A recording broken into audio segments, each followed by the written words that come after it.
सभी को नमस्कार। करियर फर्स्ट चैनल पर आप सबका स्वागत है। आज का डिक्टेशन लिखने के लिए तैयार रहें। बहुत अच्छा मैटर है, ध्यानपूर्वक लिखेंगे। Ready, start. भारत में भ्रष्टाचार दशकों से एक बड़ी समस्या रही है, जिसने समाज के सबसे गरीब से लेकर सबसे अमीर तक सभी स्तरों को प्रभावित किया है।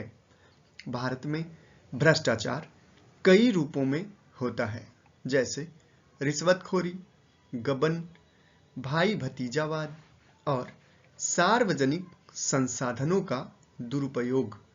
यह देश की लोकतांत्रिक संस्थाओं को कमजोर करता है, कानून के शासन को कमजोर करता है और सामाजिक और आर्थिक विकास पर गंभीर परिणाम डालता है।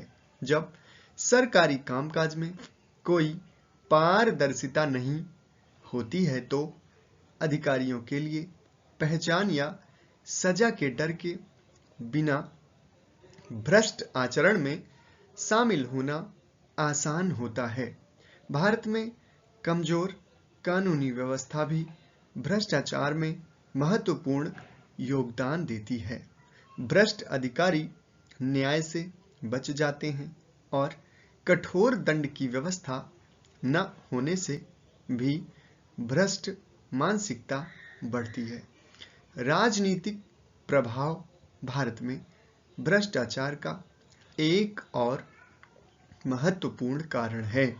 राजनेता अपनी शक्ति और प्रभाव का उपयोग अक्सर सार्वजनिक हित की कीमत पर स्वयं और अपने सहयोगियों को लाभ पहुंचाने के लिए करते हैं।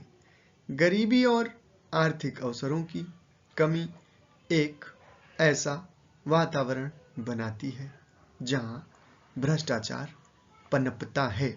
सत्ता में बैठे लोग अक्सर भ्रष्ट आचरण में शामिल होने के लिए कमजोर लोगों का शोषण करते हैं। लंबी और जटिल नौकरशाही प्रक्रियाओं तथा अत्यधिक नियम व्यक्तियों एवं व्यवसायों को प्रक्रियाओं में तेजी लाने या बाधाओं को दूर करने के लिए भ्रष्ट आचरण में शामिल होने हेतु प्रेरित कर सकते हैं।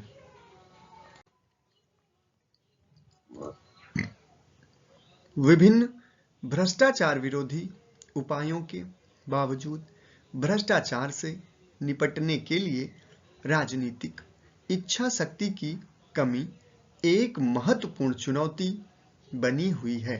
कानूनों और विनियमों को लागू करने की इच्छा शक्ति की कमी के कारण भ्रष्टाचार अक्सर अनियंत्रित हो जाता है।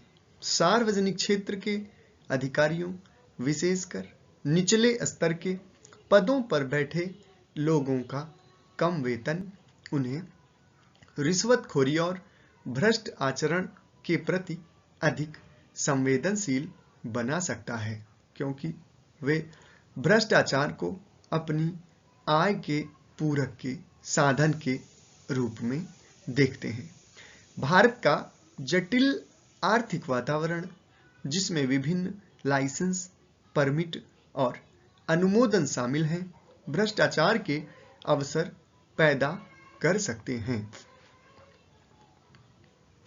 भारत में भ्रष्टाचार के मूल कारणों की चर्चा के लिए एक व्यापक दृष्टिकोण की आवश्यकता है, जिसमें संरचनात्मक सुधार, संस्थानों को मजबूत करना और भ्रष्टाचार के प्रति सामाजिक दृष्टिकोण में बदलाव शामिल है। अधिक पारदर्शी, जवाबदेह और निष्पक्ष समाज के निर्माण के लिए सरकार, नागरिक समाज और नागरिकों सहित सभी हितधारकों के ठोस प्रयास की आवश्यकता है। केवल तभी हम एक सुरक्षित और सुरक्षित पृथ्वी की ओर कदम बढ़ा सकते हैं, जो आने वाली पीढ़ियों के लिए भी उतना ही उपयोगी और संसाधन संपन्न हो, और तभी सभी भावी पीढ़ियों के हितों की रक्षा हो सकेगी। समाप्त। धन्यवाद।